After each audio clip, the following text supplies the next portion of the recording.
कालाचौकी की पहाड़ियों के बीच बसी इस जगह पर एक प्राचीन हवेली है जिसे जमींदार हवेली कहते हैं। कहा जाता है कि इस हवेली में 150 साल पहले जमींदार परिवार के साथ एक भयंकर नरसंहार हुआ था। अब वह हवेली वीरान है, लेकिन रात के समय वहां से चीखें, हंसी और छाया दिखने की खबरें आती हैं। अधिराज सिंह का फोन अचानक बजा। आधी रात का वक्त था। बोलो, उसने नींद भरी आवाज में कहा। दूसरी तरफ से एक औरत की घबराई हुई आवाज आई, आप अधिराज सिंह हैं? मुझे आपकी मदद चाहिए। कालाचौकी में कुछ अजीब हो रहा है। कौन बोल रहा है? अधिराज ने पूछा। मेरा नाम मेघा है। मैं यहाँ की पत्रकार हूँ। कृपया आप यहाँ आइए। जमींदार हवेली। वह जिंदा है। फोन कट गया। अधिराज के रोंगटे खड़े हो गए। जमींदार हवेली।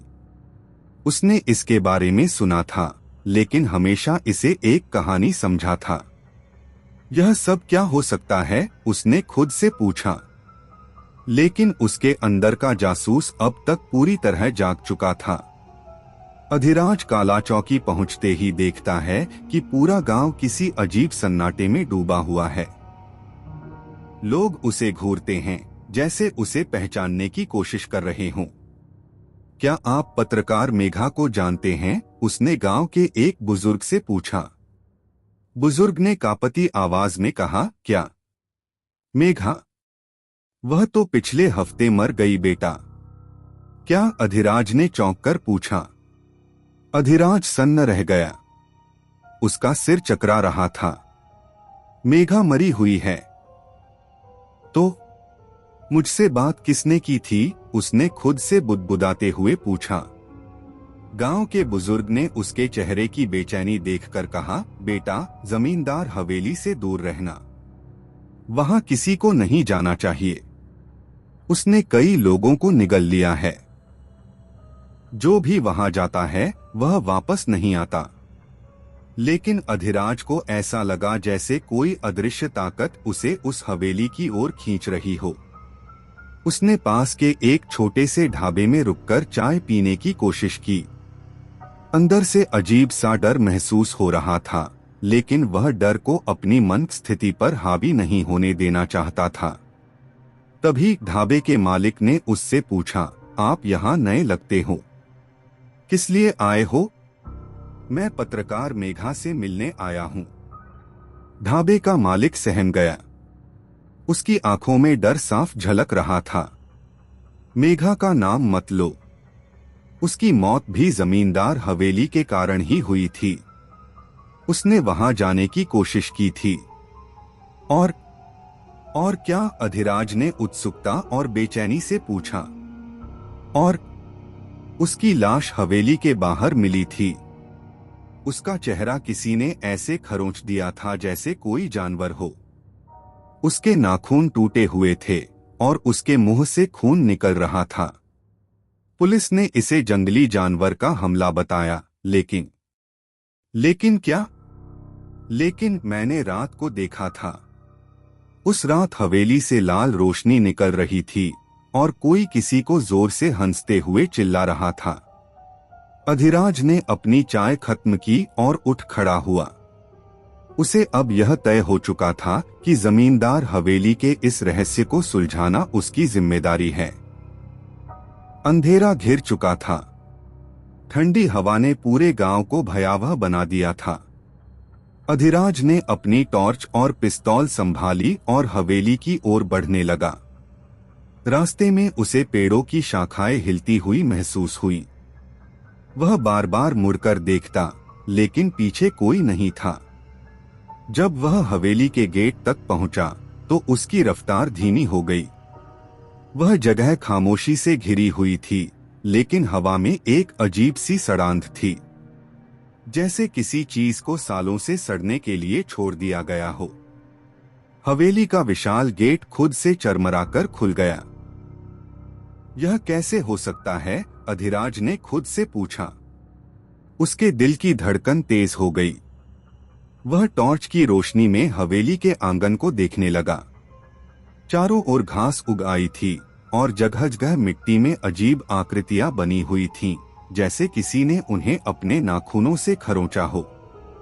वह सावधानी से अंदर बढ़ा। हवेली का मुख्य दरवाजा टूटा हुआ था।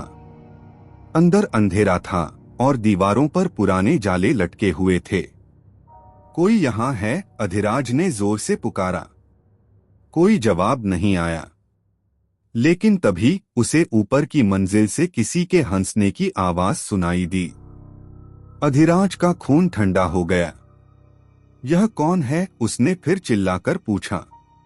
इस बार एक औरत की आवाज आई। तुम यहाँ क्यों आए हो? लौट जाओ, यह तुम्हारी जगह नहीं है। अधिराज ने उस आवाज का पीछा करने का फैसला किया। उसने धीरे धीरे सीढ़ियों पर कदम रखा।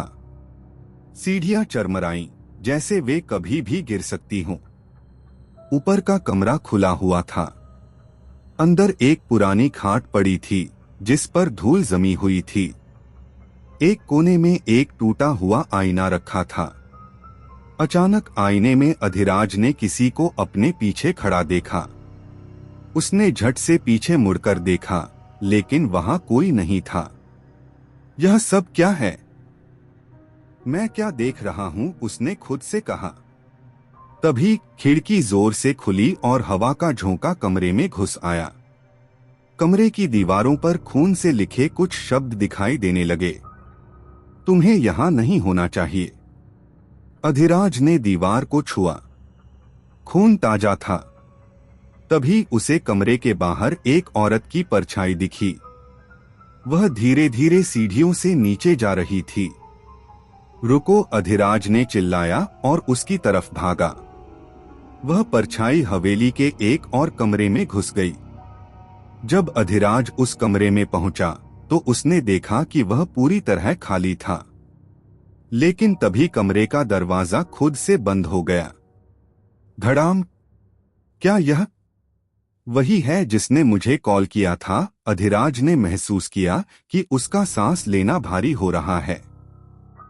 अचानक कमरे के कोने से हंसी की आवाज आई। लेकिन इस बार वह हंसी अलग थी, गहरी, कर्कश और बेहद डरावनी। तुमने मुझे जगाया है। एक गूंजती हुई आवाज पूरे कमरे में फैल गई। अधिराज दीवार से टिककर खड़ा था। कमरे की खामोशी अब उसकी सांसों को चीरने लगी थी। वह अपने चारों ओर नजरें दौड़ाने लगा, लेकिन उस अंधेरे में उसे कुछ साफ दिखाई नहीं दे रहा था। टॉर्च की रोशनी झपकने लगी थी, जैसे कोई उसमें छेड़छाड़ कर रहा हो। अचानक उसे ऐसा महसूस हुआ कि कमरे की ठंडी हवा और ठंडी हो रही है। उसकी गर्दन पर कुछ सरसराने का एहसास हुआ, जैसे कोई उसके बेहद करीब खड़ा हो। उसने झट से पलटकर देखा, लेकिन वहां कुछ नहीं था। कौन है यहाँ? अधिराज की आवाज कांप रही थी। जवाब में वही हंसी गूंज उठी, और इस बार वह बेहद करीब से आई। तुमने मुझे जगाया है। अब भागने का कोई रास्ता नहीं। तभी कमरे के कोने में एक साया बनता हुआ दिखाई दिया। वह साया धीरे धीरे आकार ले रहा था। पहले पैरों की आकृति बनी, फिर एक झूलता हुआ लंबा हाथ और फिर एक चेहरा। लेकिन चेहरा इंसानों जैसा नहीं था। उसके होंठ फटे हुए थे, आंखें अंधेरे में चमक रही थीं और सिर झुका हुआ था। अधिराज ने टॉर्च उस पर फेंकी, लेकिन टॉर्च किसी दीवार से टकराकर टूट गई। अंधेरा और गहरा हो गया। तुम क्यों आए हो? यह जगह तुम्हारे लिए नहीं है, साया गरजा। मैं सच जानने आया हूं।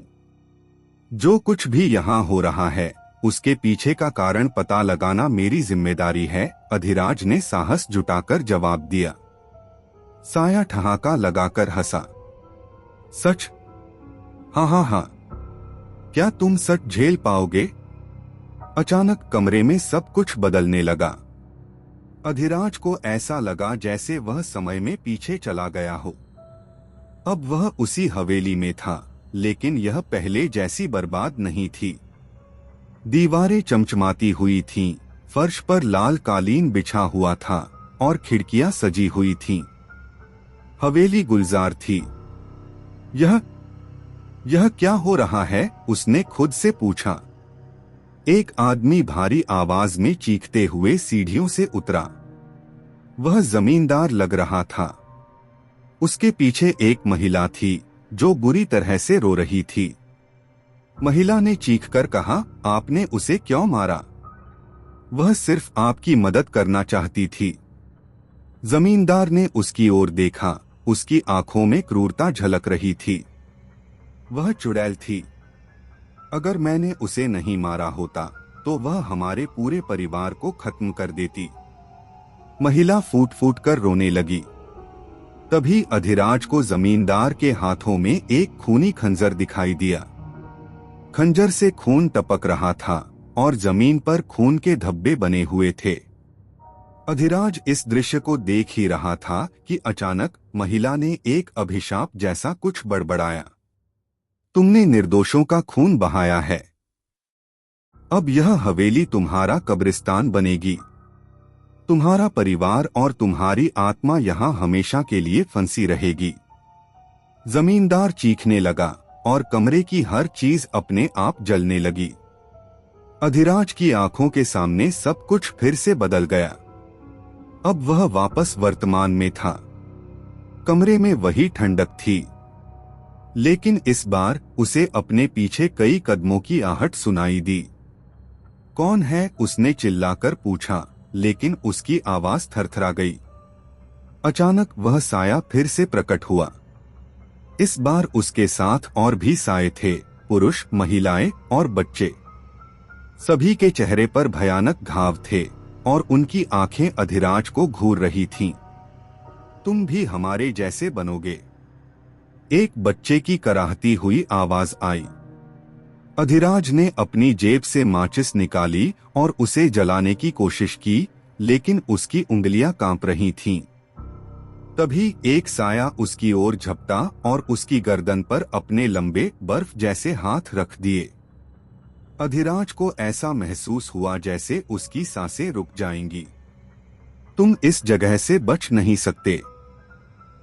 तुमने हमें देख लिया है। अब तुम हमारे हो। अधिराज ने आखिरी हिम्मत जुटाकर अपने बैग से पवित्र जल की एक छोटी बोतल निकाली जो उसने हर परिस्थिति के लिए रखी थी। उसने उसे साए की ओर फेंका। साया चीखते हुए पीछे हट गया। बाकी के साए भी कांपने लगे। तभी मेघा की आवाज गूंजी, अधिराज, तुम इसे खत्म कर सकते हो। नीचे तहखाने में जाओ, वहां इसका स्रोत छिपा हुआ है। अधिराज ने मुड़कर देखा। मेघा की आत्मा दरवाजे के पास खड़ी थी। उसकी आंखों में एक अजीब सी चमक थी। क्या तुम मेघा हो? अधिराज ने पूछा।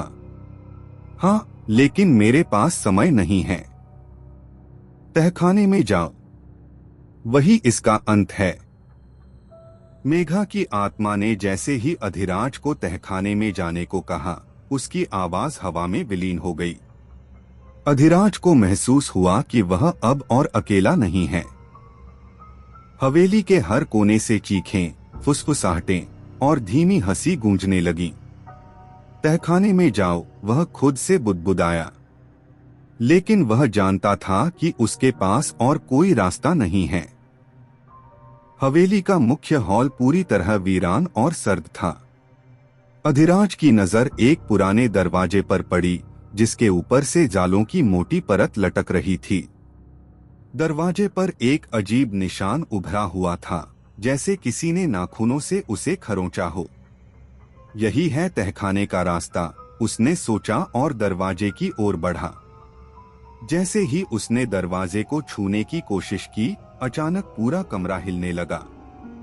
दीवारों से धूल गिरने लगी और फर्श दरकने लगा। अधिराज लड़खड़ाते हुए पीछे हट गया। तभी दरवाजे के पीछे से किसी के खरोंचने और चीखने की आवाज आई। मुझे बाहर निकालो, एक भयावह आवाज गूंजी। कौन है? अधिराज ने जोर से चिल्लाया। लेकिन जवाब में दरवाजे के पीछे से और तेज चीखें आने लगीं। उसने अपने साहस को समेटा और धीरे धीरे दरवाजा खोला। दरवाजा खुलते ही एक भयानक बदबू ने अधिराज को पीछे हटने पर मजबूर कर दिया। ऐसा लग रहा था जैसे सालों पुरानी लाशें वहां सड़ रही हों। टॉर्च टूट चुकी थी, लेकिन उसकी मोबाइल की हल्की रोशनी उसे आगे का रास्ता दिखा रही थी। तहखाने में जाने वाली सीढ़ियां संकरी और ढलवां थीं। दोनों ओर दीवारों पर पुराने मशाल के खांचे थे, जिनमें अब सिर्फ राख और धूल बची थी। तुम मेरे करीब आ रहे हो, एक धीमी सिहरन भरी आवाज ने उसकी रीढ़ में झुरझुरी भर दी। वह पलटा, लेकिन पीछे सिर्फ अंधेरा था। वह धीरे धीरे सीढ़ियां उतरने लगा। हर कदम पर ऐसा लग रहा था जैसे फर्श उसके नीचे धंस जाएगा। तहखाने की गहराई में जाते ही दीवारों पर अजीब आकृतियां उभरने लगीं, बच्चों के रोते हुए चेहरे, झुकी हुई आकृतियां और लाल खरोंचें। तहखाने के अंत में एक बड़ा गोलाकार कमरा था। अधिराज की मोबाइल की हल्की रोशनी में कमरे के बीचों बीच एक अजीब सा पत्थर का चबूतरा दिखाई दिया। चबूतरे के ऊपर एक खंजर रखा हुआ था जो चमक रहा था। उसके चारों ओर खून के निशान बने थे। यह खंजर, यही सबका कारण है, मेघा की आवाज फिर गूंजी।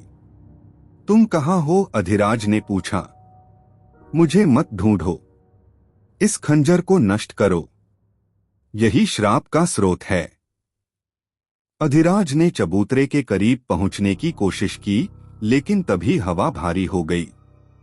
कमरे के कोनों से छायाएं निकलने लगीं। उन छायाओं ने इंसानी आकृतियां ले लीं। वे बच्चे, बूढ़े और औरतें थीं, लेकिन उनके चेहरे विकृत थे। उनकी आंखें खाली थीं और उनके मुंह से सिसकारियां निकल रही थीं। इसे मत छूना, यह हमारी आत्माओं को बांधकर रखता है।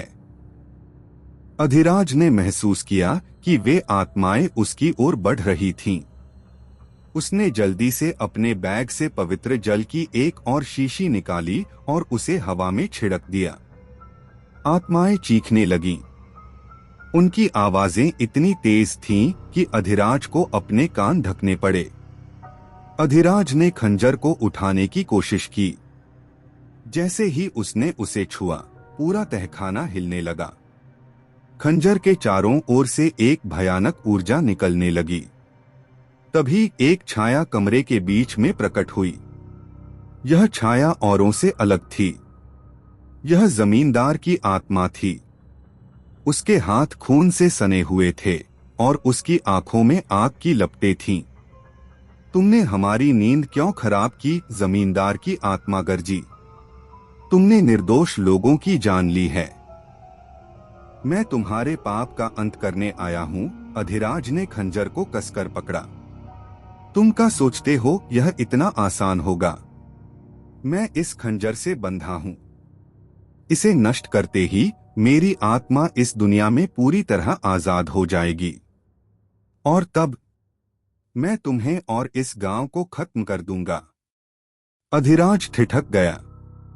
अगर मैं इसे नष्ट करता हूं तो तू और ताकतवर हो जाएगा? हाँ, और तुम्हारे पास कोई चारा नहीं है। अधिराज के मन में हलचल मच गई। क्या वह इस खंजर को नष्ट करे या नहीं? तभी मेघा की आत्मा फिर प्रकट हुई। अधिराज, यह खंजर नष्ट करना जरूरी है, लेकिन इसे जलाने के लिए सही विधि का उपयोग करो। इसके चारों ओर बना खून का दायरा इस आत्मा को बांधकर रखता है। अगर दायरा टूट गया तो यह आत्मा आजाद हो जाएगी। और अगर दायरा नहीं टूटा? अधिराज ने पूछा। तो यह आत्मा हमेशा के लिए इस तहखाने में बंद रहेगी। लेकिन याद रखना, तुम इसे अकेले नहीं कर सकते। अधिराज के हाथ खंजर पर कसकर जकड़े हुए थे। खंजर से एक सर्द ऊर्जा निकल रही थी जो उसकी नसों में दौड़ने लगी। यह ऐसा था जैसे खंजर ने उसकी आत्मा को चीरने की कोशिश की हो।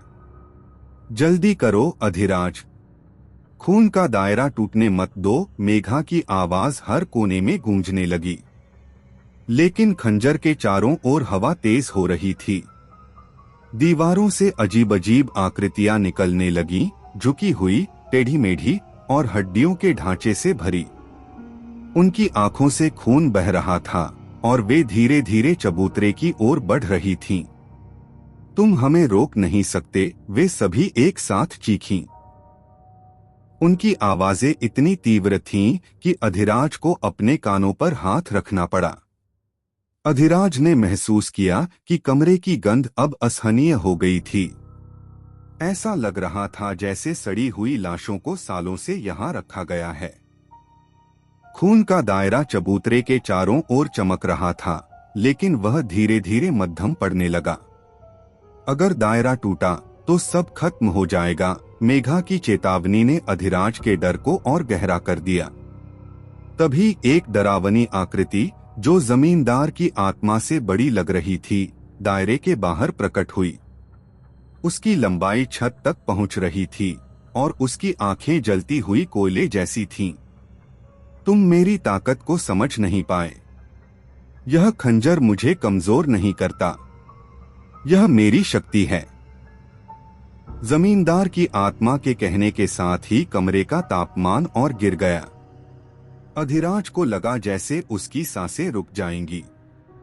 उसकी उंगलियां खंजर पर जमी थीं, लेकिन खंजर जलता हुआ महसूस हो रहा था। तुम्हें इसे जलाने के लिए उस मशाल को जलाना होगा, मेघा की आत्मा ने चिल्लाते हुए एक कोने की ओर इशारा किया, जहां एक पुरानी मशाल दीवार पर लटकी हुई थी। अधिराज ने खुद को संभाला और मशाल की ओर भागा। लेकिन जैसे ही उसने मशाल को छूने की कोशिश की, एक आत्मा उसके रास्ते में आ गई। यह आत्मा एक औरत की थी, जिसका चेहरा जल चुका था। उसने अपनी झुलसी हुई उंगलियां अधिराज के कंधे पर रख दीं। तुम इसे नहीं ले जा सकते, तुम भी हमारे जैसे हो जाओगे। उसकी आवाज भयानक और गूंजती हुई थी। मैं यहाँ सच जानने और इसे खत्म करने आया हूँ, अधिराज चिल्लाया। उसने अपने बैग से पवित्र जल की आखिरी शीशी निकाली और उस आत्मा पर फेंक दिया। आत्मा जलती हुई चीखने लगी और हवा में घुल गई। अधिराज ने मशाल को उठाया और अपनी जेब से लाइटर निकालकर उसे जलाया। जैसे ही मशाल जली, पूरा कमरा सुनहरे प्रकाश से भर गया। आत्माएं चिल्लाते हुए पीछे हटने लगीं। अधिराज ने जलती हुई मशाल लेकर खंजर के पास कदम बढ़ाए। जमींदार की आत्मा अब क्रोधित हो चुकी थी। उसने पूरे कमरे को हिलाना शुरू कर दिया। तुम्हें लगता है कि तुम इसे खत्म कर सकते हो? यह खंजर मेरा जीवन है। इसे नष्ट करने की कोशिश की तो तुम्हारा अंत यहीं होगा। अधिराज ने ध्यान नहीं दिया। उसने खंजर पर मशाल रख दी। खंजर ने जलने से पहले एक तेज चीख निकाली, जैसे वह किसी जीवित प्राणी का हिस्सा हो। खंजर से निकलती हुई ऊर्जा ने पूरे तहखाने को झकझोर दिया। तभी खून का दायरा पूरी तरह जलने लगा। आत्माएं दायरे के अंदर फंस गईं। उन्होंने अधिराज से बचाने की भीख मांगनी शुरू कर दी। हमें छोड़ दो, हमें यहाँ से आजाद करो। लेकिन अधिराज जानता था कि यह सिर्फ उनकी चाल है। उसने खंजर पर मशाल को जोर से दबाया। खंजर टूट गया और उसके साथ ही पूरा तहखाना कांपने लगा। खंजर के टूटते ही जमींदार की आत्मा भयंकर चीख के साथ गायब हो गई। लेकिन तहखाने की दीवारें ध्वस्त होने लगीं। मेघा की आत्मा ने फिर प्रकट होकर कहा, अधिराज, अब तुम्हें भागना होगा। यह जगह अब जिंदा नहीं रहेगी। और तुम? अधिराज ने घबराकर पूछा। मेरा काम पूरा हो गया, मैं अब मुक्ति पा चुकी हूं। अधिराज ने दौड़ लगाई। तहखाने की दीवारें गिर रही थीं और फर्श टूट रहा था। जैसे ही वह बाहर के दरवाजे तक पहुंचा, तहखाने ने खुद को पूरी तरह निगल लिया। अधिराज अब हवेली के बाहर था। पूरी हवेली जल रही थी और अजीब सी चीखें हवा में गूंज रही थीं। वह लड़खड़ाता हुआ दूर जाकर बैठ गया। उसने अपनी जेब से एक पेंडेंट निकाला जो मेघा ने उसे दिया था। वह अभी भी गर्म था। मेघा, तुम्हारी आत्मा को शांति मिले। तभी दूर से एक साया उसे देखता हुआ महसूस हुआ। वह मुड़ा, लेकिन वहां कोई नहीं था। क्या यह जमींदार की आत्मा का अंत था, या क्या वह अब और ताकतवर बनकर लौटेगी? अधिराज ने राहत की सांस ली, लेकिन यह राहत बहुत छोटी थी। रात के गहरे सन्नाटे में एक ठंडी हवा का झोंका उसके चेहरे से टकराया। उसने अपने चारों ओर देखा, लेकिन दूर दूर तक कुछ भी नहीं था। जलती हुई हवेली की लपटें अब मंद हो चुकी थीं और चारों ओर घना अंधेरा छा गया था। शायद सब खत्म हो गया, उसने खुद से कहा। लेकिन जैसे ही उसने यह सोचा, उसे हवा में एक हल्की सरसराहट सुनाई दी। तुमने सोचा कि सब खत्म हो गया है? यह आवाज धीमी थी, पर इतनी भयानक थी कि अधिराज के रोंगटे खड़े हो गए। उसने इधर उधर देखा, लेकिन कुछ नहीं दिखाई दिया। तभी उसके पैरों के नीचे की जमीन हल्की सी कांपी। तुमने मुझे कमजोर कर दिया, पर मैं मरा नहीं हूं। अब मेरी शक्ति फैल चुकी है और यह तुम्हें निगल जाएगी। अधिराज समझ गया कि यह जमींदार की आत्मा थी। खंजर के नष्ट होने के बावजूद वह पूरी तरह से खत्म नहीं हुआ था। अब वह कहीं और से ताकत खींच रहा था। अधिराज ने खुद को शांत करने की कोशिश की। उसने अपने मोबाइल पर मैप खोलने की कोशिश की ताकि जल्दी से गांव की तरफ लौट सके, लेकिन उसका फोन बंद हो चुका था। यह कैसे हो सकता है? मैंने इसे पूरी तरह चार्ज किया था। अचानक उसके चारों ओर हल्की फुसफुसाहटें शुरू हो गईं। ये आवाजें पहले धीमी थीं, लेकिन धीरे धीरे तेज होने लगीं।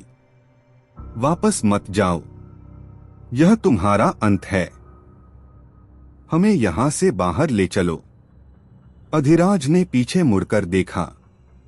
जलती हुई हवेली के पीछे की राख से धुएं की परतें उठ रही थीं और उनमें से आकृतियां बन रही थीं। ये वही आत्माएं थीं जो खंजर के खून के दायरे में फंसी थीं। अब वे आजाद हो चुकी थीं।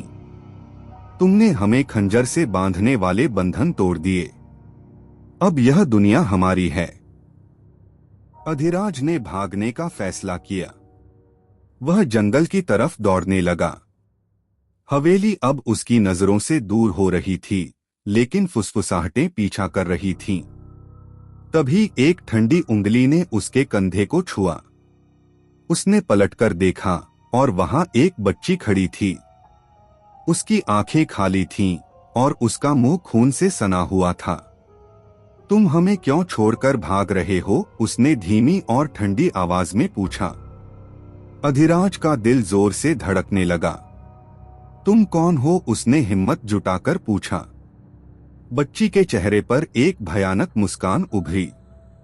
तुमने हमें जगा दिया है, अब तुम हमारा हिस्सा बनोगे। बच्ची ने अपने हाथ आगे बढ़ाए और उससे पहले कि अधिराज कुछ कर पाता, उसके चारों ओर से और भी आत्माएं प्रकट हो गईं। वे धीरे धीरे उसके पास आने लगीं। अधिराज, भागो! अचानक मेघा की आवाज हवा में गूंजी। अधिराज ने ऊपर देखा। मेघा की आत्मा हवा में तैर रही थी। उसके चारों ओर सफेद रोशनी की एक आभा थी। यह आत्माएं अब पूरी तरह आजाद हैं।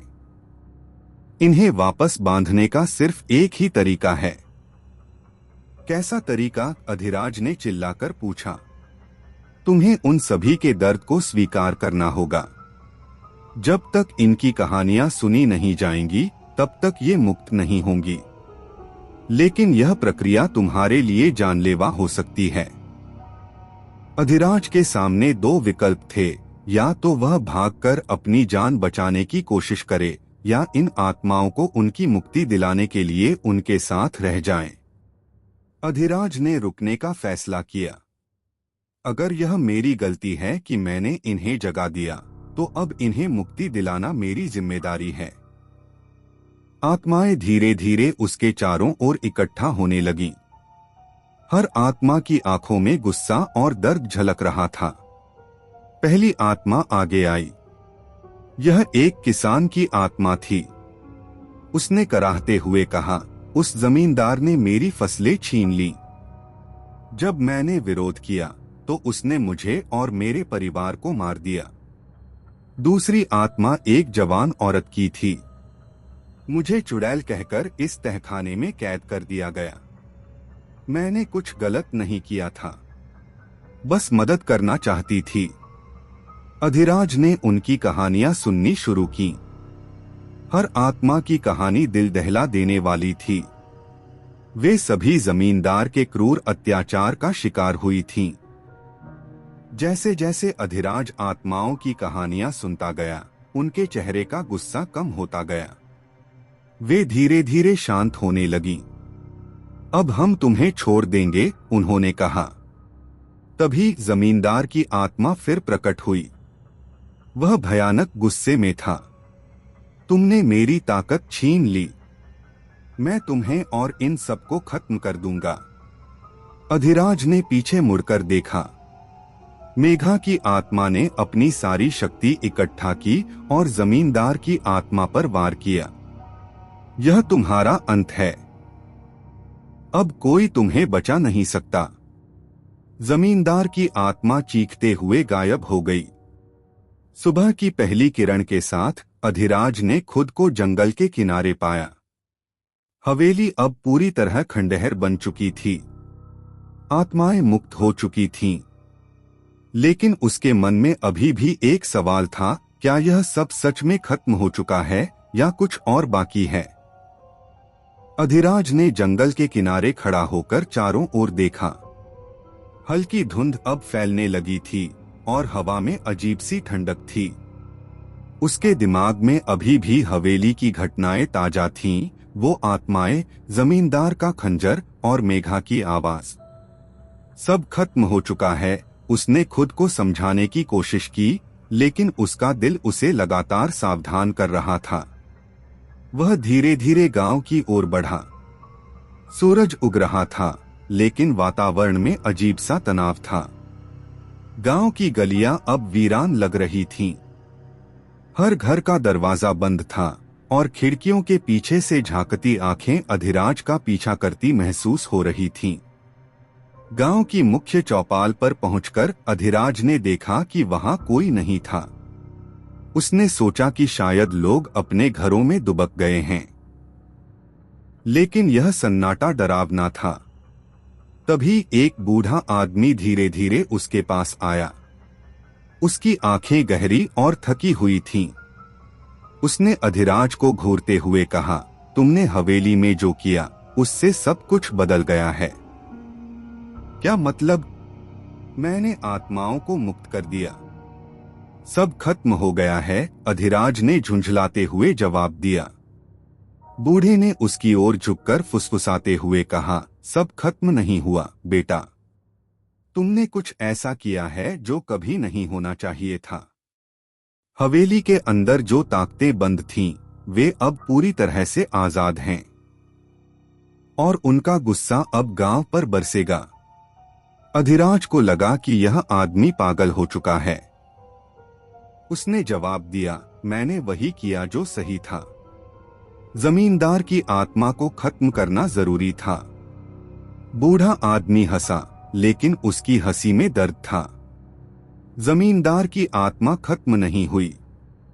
वह अब कहीं और छुप गई है, और जब वह वापस आएगी तो यह गांव उसकी दया पर होगा। अधिराज ने ठंडे पसीने में भीगते हुए उसकी बात सुनी। उसने सोचा, क्या सच में ऐसा हो सकता है? दिन तेजी से ढलने लगा। अधिराज ने सोचा कि वह रात गांव में रुककर लोगों से और जानकारी लेगा। लेकिन जैसे ही अंधेरा हुआ, गांव की हर गली में एक भयानक सन्नाटा पसर गया। अधिराज ने चौपाल पर एक लकड़ी की बेंच पर बैठने का फैसला किया, लेकिन अचानक उसे चारों ओर से धीमी धीमी फुसफुसाहटें सुनाई देने लगीं। तुमने हमें जगा दिया है, अब हम तुम्हें छोड़ेंगे नहीं, तुम भी हमारे साथ जुड़ जाओगे। अधिराज ने उठकर चारों ओर देखा, लेकिन वहां कोई नहीं था। तभी एक ठंडी हवा उसके कानों से गुजरी और उसने महसूस किया कि कोई उसके बहुत करीब खड़ा है। गांव के बीचों बीच अचानक मशालें जल उठीं। अधिराज ने देखा कि आत्माएं हवा में तैर रही थीं। उनकी आंखों से खून बह रहा था और उनके मुंह से भयानक आवाजें निकल रही थीं। तुमने हमारे आराम को भंग कर दिया, अब तुम्हें इसकी कीमत चुकानी होगी। अधिराज ने पवित्र जल की बोतल खोजने की कोशिश की, लेकिन उसकी जेब खाली थी। आत्माएं अब उसके चारों ओर गोल घेरा बना चुकी थीं। मैंने तुम्हें मुक्ति दिलाने की कोशिश की थी, अधिराज ने चिल्लाकर कहा। हम मुक्ति नहीं चाहते थे, हम बदला चाहते थे, और वह बदला तुमसे शुरू होगा। तभी मेघा की आत्मा फिर प्रकट हुई। उसकी उपस्थिति ने अधिराज को थोड़ी राहत दी। उसने कहा, अधिराज, ये आत्माएं अब जमींदार की शक्ति का हिस्सा बन चुकी हैं। इन्हें शांत करना अब और कठिन है। तो अब क्या करना होगा? अधिराज ने घबराते हुए पूछा। गांव के मंदिर में एक पुरानी किताब है। उसमें वह मंत्र लिखा है जो इन आत्माओं को स्थायी रूप से बांध सकता है। लेकिन तुम्हें जल्दी करनी होगी। अधिराज ने गांव के मंदिर की ओर दौड़ लगा दी। रास्ते में उसे लगा कि आत्माएं उसका पीछा कर रही हैं। उनके चीखने चिल्लाने की आवाजें हर ओर गूंज रही थीं। गांव का मंदिर वीरान और टूटे फूटे हाल में था। अधिराज ने अपनी पूरी ताकत से दरवाजा खोला। अंदर घना अंधेरा था और हवा में धूल के साथ अजीब गंध फैली हुई थी। मंदिर के बीचों बीच एक चबूतरा था और उसके पास एक पुरानी लकड़ी की अलमारी। अधिराज ने अलमारी खोलने की कोशिश की, लेकिन वह जाम थी। तभी उसे एक आवाज सुनाई दी, तुम्हें यहाँ नहीं आना चाहिए था। पीछे मुड़कर देखा तो एक विशाल छाया खड़ी थी। यह जमींदार की आत्मा थी। उसकी आंखें जल रही थीं और वह धीरे धीरे उसकी ओर बढ़ रही थी। अधिराज ने पूरी ताकत से अलमारी को धक्का दिया। अलमारी खुल गई और उसमें एक पुरानी किताब रखी हुई थी। उसने जल्दी से उसे उठाया और पन्ने पलटने लगा। किताब के पन्नों पर अजीब प्रतीक और संस्कृत में लिखे मंत्र थे, लेकिन जमींदार की आत्मा अब उसके बेहद करीब थी। तुम इसे नहीं पढ़ पाओगे, तुम्हारी कोशिशें बेकार हैं। अधिराज ने किताब में से एक मंत्र पढ़ना शुरू किया। उसकी आवाज लड़खड़ा रही थी, लेकिन उसने खुद को संभाला। जैसे जैसे वह मंत्र पढ़ता गया, आत्माएं चिल्लाने लगीं।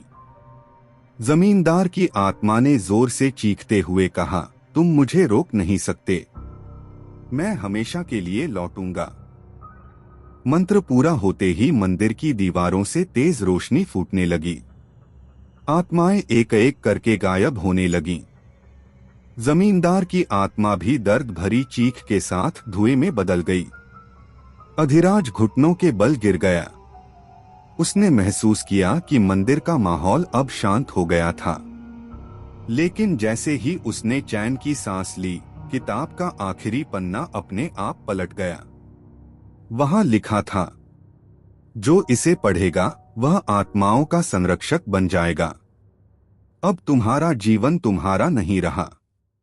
अधिराज ने किताब का आखिरी पन्ना पलटते ही अपने शरीर में एक अजीब सी सिहरन महसूस की।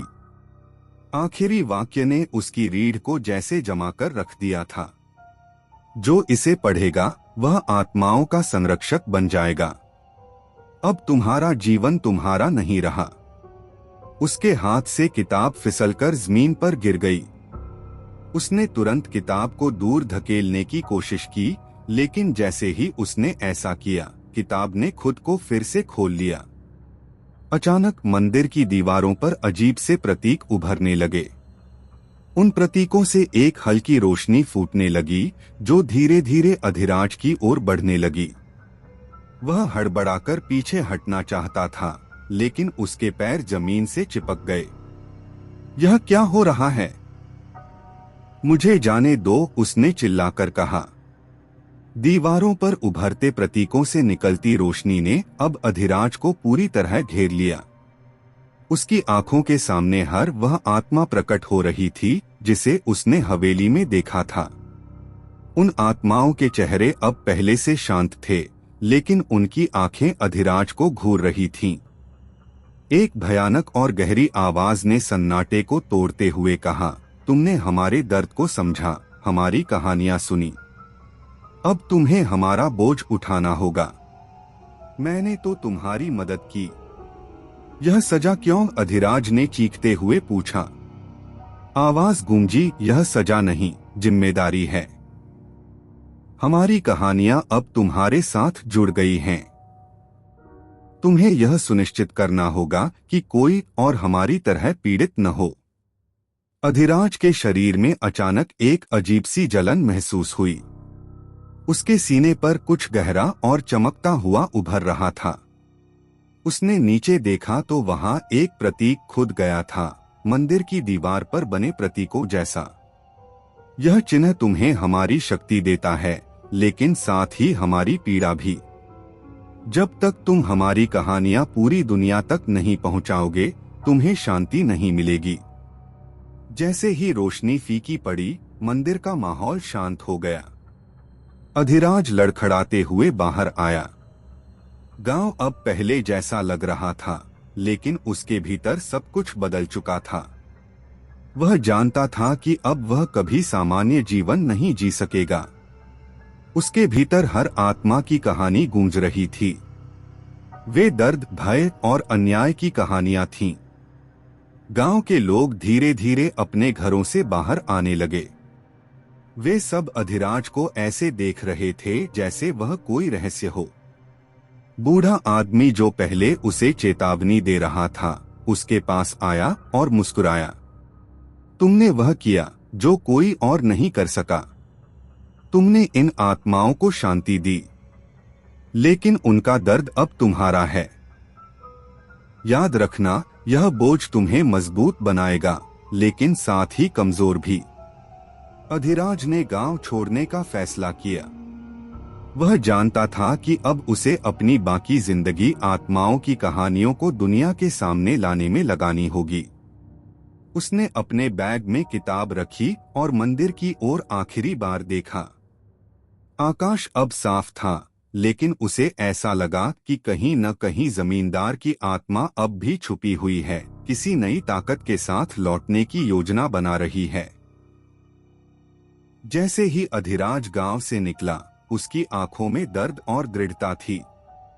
उसके अंदर एक नई जिम्मेदारी थी, जिसने उसे साधारण इंसान से एक संरक्षक बना दिया था। यह कहानी यहाँ खत्म नहीं होती। यह एक नई शुरुआत है। Like, share and subscribe.